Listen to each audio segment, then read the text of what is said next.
হৈমবতী রান্নাঘরে গিয়ে স্টোভ জ্বেলে ভাজাভুজি তৈরি করতে লাগলেন। তারপর হোটেলের পেছন দিক থেকে একটা চাপা চিৎকারের শব্দ শুনে তিনি একেবারে কাঠ হয়ে গেলেন। তার স্বামীর গলার চিৎকার। কনকাল স্তম্ভিত অবস্থায় থেকে তিনি ছুটে বেরোলেন হোটেলের পেছন দিকে।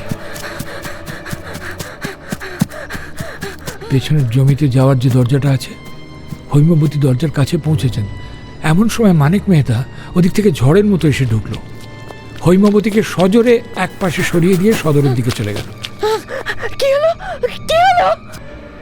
এতক্ষণে হৈমবতী প্রকৃত ব্যাপার বুঝতে পারলেন। মানিক মেহতা তার স্বামীকে ঠেলে খাদের মধ্যে ফেলে দিয়েছে আর সমস্ত টাকা নিয়ে পালিয়েছে। তিনি চিৎকার করে অজ্ঞান হয়ে পড়লেন। আরো আনন্দ পডকাস্টের বিশেষ নিবেদন, শরদিন্দু বন্দ্যোপাধ্যায় লেখা শৈল রহস্য। আরো আনন্দ পডকাস্ট।